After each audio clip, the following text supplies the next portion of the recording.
552 pages of records. And our investigators combed through them, and they're astonishing because they provide the smoking gun information showing that the United States government, specifically the Fauci agency, the National Institutes for Health, knowingly funded gain-of-function research into what they called mutants.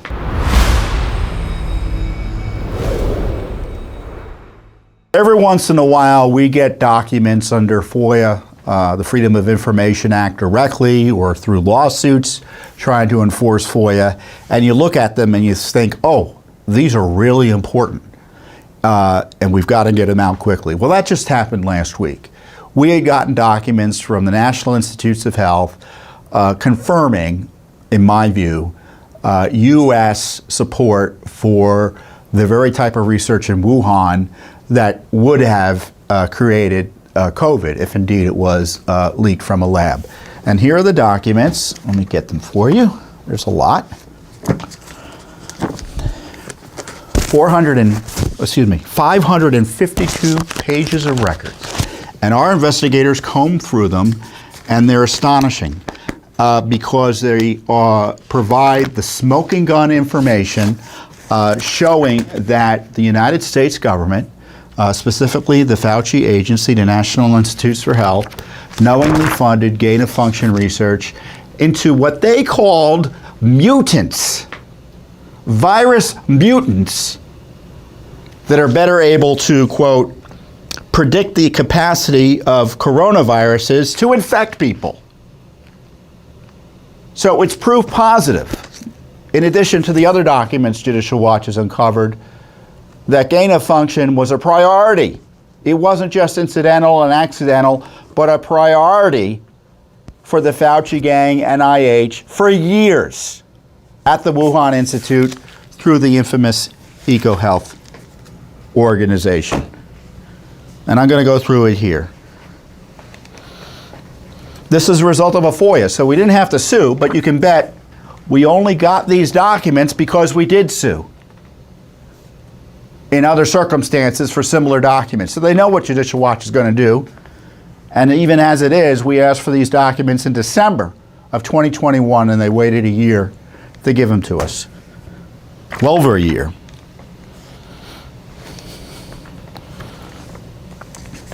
EcoHealth planned to sequence the spike protein from coronavirus obtained from bats for the purpose of, quote, creating mutants to identify how significantly each would need to evolve to use ACE2, ACE2, which I think a technical name for a receptor to gain entry into the human cells. That's the proof. That's gain of function. I mean, I never thought to call gain of function manufactured viruses as mutants. Well, that's what they were calling it in government documents. It's not like I'm making this up. As I said, we asked for these records back in December 2021, and we specifically asked for all records submitted by the EcoHealth Alliance to NIH or its sub-agencies related to the grant number, and we listed the grant number, titled Understanding the Risk of Bat Coronavirus Emergence during the term of the grant. So we already knew this grant described and involved gain-of-function research from other documents. But these other documents that have just now come out erase any doubt or pretend excuses they had that this wasn't gain-of-function. I think our friend Dr. Robert Malone, who many of you know as someone who's been blowing the whistle on the misconduct by Fauci and company and the mRNA vaccines, as someone who helped create the mRNA technology, he's one of the world's experts on it. He said, after looking at these documents, the worst atrocity in the history of the world has been confirmed. And it was all thanks to these documents that we uncovered through this Judicial Watch FOIA. In the initial application for federal assistance submitted on June 5th, 2013, so this goes back 10 years, by EcoHealth Alliance, a section is titled Specific Aims. Now, just to be clear, EcoHealth Alliance was the vehicle, the pass-through organization for funding of the Wuhan Institute and other Chinese institutions involved in this gain-of-function and other types of dangerous research. There's a section in the application called Specific Aims, which notes the intention to create mutant bat viruses and, quote, predict the capacity of, as I said, the coronaviruses to infect people.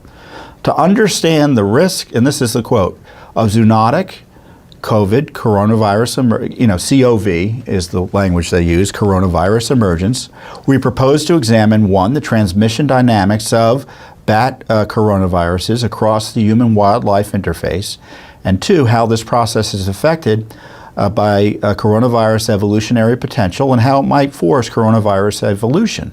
We will assess the nature and frequency of contact among animals and people in 2 critical human-animal interfaces, live animal markets in China, isn't that interesting, and people who are highly exposed to bats in rural China.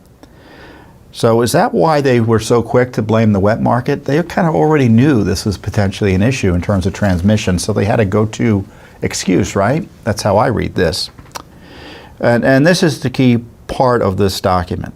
At least there's a lot of interesting material here, and I encourage you to read all these documents. Specific Aim 3, and this is the paragraph title, discusses testing predictions of coronavirus interspecies transmission. This is the big paragraph.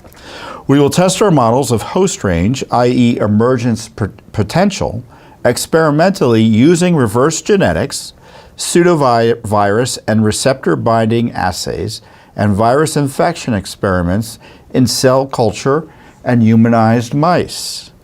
With bat coronaviruses that we've isolated or sequenced, and using live virus or pseudovirus infection in cells of different origin or expressing different receptor molecules, we will assess potential for each isolated virus and those with receptor binding site sequences to spill over.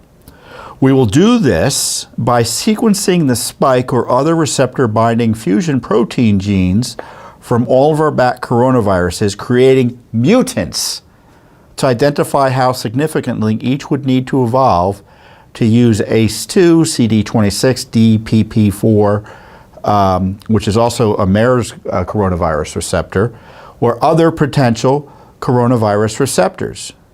So they're also messing with MERS, which is a pretty dangerous disease as well. So this is gain of function, and they talk about it as mutants. Devastating. In the continuing discussion of the aims of the research, the report states, and this is the section heading, in vitro cell lines and humanized mouse model. We have developed primary cell lines and transformed cell lines from 9 bat species using kidney, spleen, heart, brain, and intestine. We have used these for virus isolation, infection assays, and receptor molecule gene cloning. We also have a large number of cell lines from humans and animals that we will use for virus infectivity assays. We obtained a letter of support from Dr. Ralph Barrick, one of the key folks involved in gain of function, who was keen to collaborate with us initially to infect his humanized mouse model with our bat SARS-like coronavirus that uses ACE2 and subsequently to use other coronaviruses that we identify. The results will provide information whether bat coronaviruses could use known bat and human ACE or other known COVID or coronavirus receptors to enter cells and allow us to determine critical receptor binding sites, viral host range, and to better predict the capacity of our coronaviruses to infect people. Gain of function to infect people. They're trying to figure out how their mutant viruses that they're creating might infect people. And that's the bare purpose of the research. Now they say that's an awesome purpose, and those of us who are critics say that's a very dangerous purpose in the sense if it gets out, you don't know what's going to happen. So they had a grant of $3.3 million, EcoHealth, to fund a project, as we described it, understanding the risk of coronavirus emergence. And it was originally supposed to run from the 2013 to 2018. The first project performance site location was to be in the Wuhan Institute of Virology. 3 other Chinese sites follow: East China Normal University in Shanghai, Wuhan Institute of Endemic Disease Control and Prevention in Dali, and the Center for Disease Control and Prevention in Guangdong in Guangzhou. So there are at least 3 sites in China beyond Wuhan. And the reason I'm going into this detail, A, because no one else will tell you about it. B, it's the most historically significant information that we found on this issue. And C, we got to stop it because I'm worried it's still happening. On May 27, 2014, the NIH infamously awarded EcoHealth $3 million over 5 years for this coronavirus research. The grant application received by NIH in June of 2013 includes a list of senior personnel that includes the bat lady in China, Shi Zhengali, and Zhang Zhongji of the Wuhan Institute of Virology, Peter Daszak, CEO of EcoHealth Alliance, and other Chinese scientists, including Ke Zhengwan, I don't know Chinese, so I'm kind of guessing my way through some of these pronunciations, of the Chinese CDC and Prevention of Guangdong Province. A section of the application describes some of the work to be conducted by the EcoHealth scientists in China. A research scientist will be hired at 12 months time per year to provide direct assistance and oversight of field activities in China, maintain equipment and logistics, and coordinate animal and human sample shipment to the labs in China and the US. So this gain of function wasn't just in China, folks, it was here at home. Once we secured institutional review boards for human sampling in year 1, we will hire 3 medical officers from China provincial CDCs, which is their equivalent of Centers for Disease Control, as consultants to work in Guangxi, Hunan, and Fujian during year 2 and during year 2 through year 5. These medical officers will be responsible for the human sampling as well as maintaining cold chain for storage and shipping samples. Dr. Zhengli Ji, the senior virologist, that's the bat lady, I guess they talk about how much he gets paid per year, but that's redacted, will oversee the coronavirus screening for all samples collected in China. So she was running the show. She will work with the principal investigator, co-investigators, and senior key personnel to analyze data and write manuscripts. She will also coordinate data and material sharing with the co-investigators. So there's no plausible deniability about any of this that Fauci or his people had about what was going on in China. They were telling them outright, we're working with the Chinese government to create mutant viruses. Here's who we're paying. Here's who we're hiring. Here's where it's going on in the United States. Here are the key people involved. And this is exactly what we're doing. They describe the creation of mutant viruses, gain of function research, and what their goal was. These documents, time and time again, confirm that in dramatic ways. RNA extractions, these are other things that they're involved in. We will be running RNA extractions for 1,000 bats per year. 3 sample per bat, oral, anal, and blood in each year. Extracted RNA per animal will be pooled. DNA sequencing. In each year of the project, DNA sequencing will be performed on 3,200 samples at a cost of $291 per reaction. Laboratory supplies. We request support for in vitro infection experiments using pseudoviruses carrying the spike proteins, wild type or mutants, gain of function, or live viruses and cell lines of different origins, binding affinity assays between spike proteins, wild types or mutants, and different cellular receptor molecules in humanized mouse experiments. This is just unbelievable. So you got to find, you got to see, you look at these documents, you got to go deeper and deeper to see time and time again, they talk about gain of function. So this wasn't like, well, they began and then they stopped doing gain of function.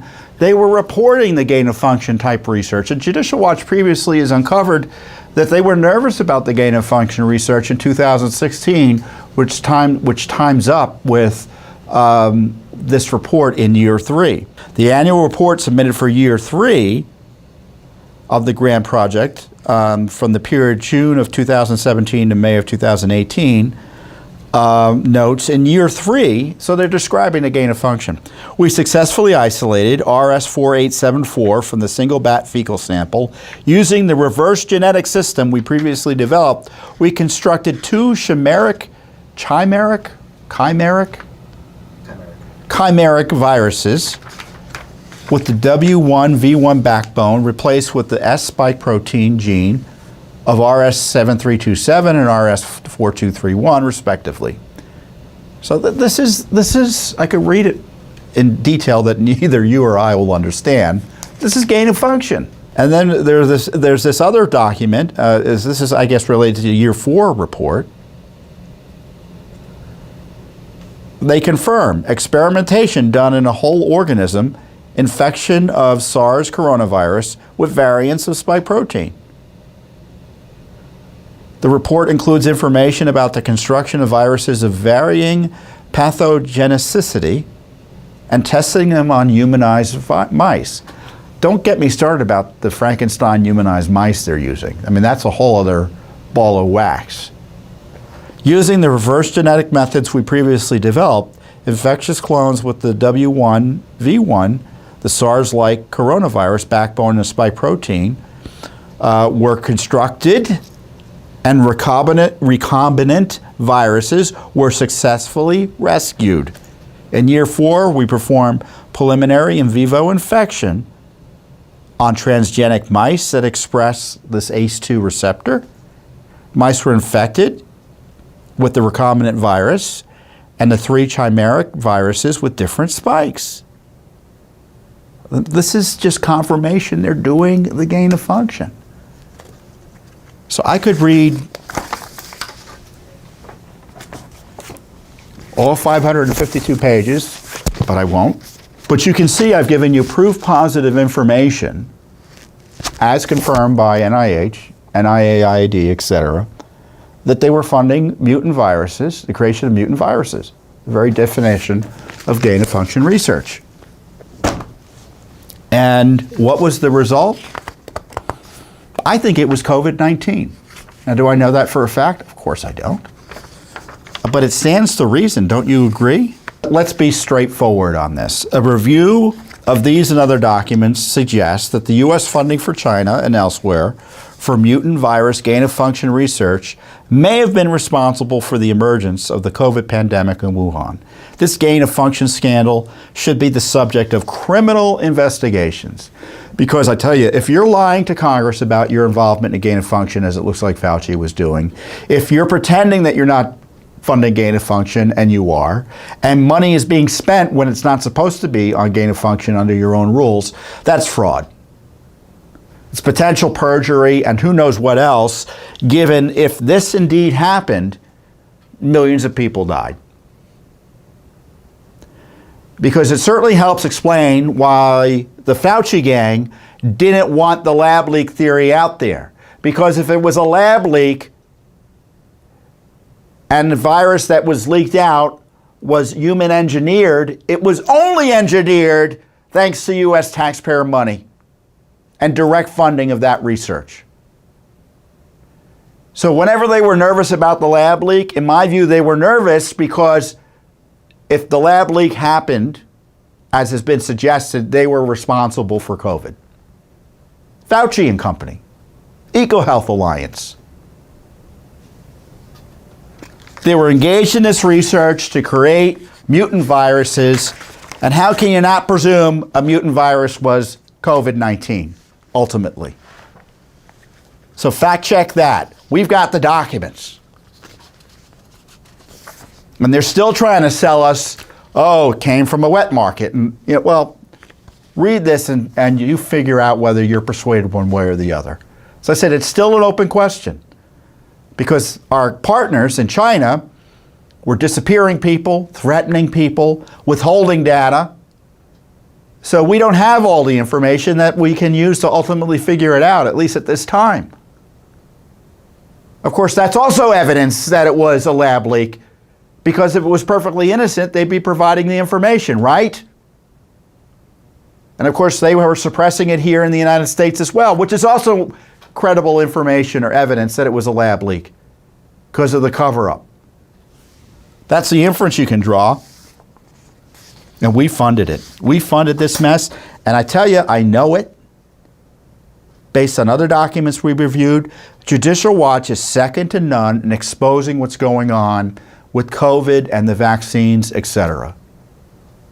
Nationally, there are fewer people better able to analyze these documents, understand where they are in terms of the universe of the scandal, and know where to look to get more documents.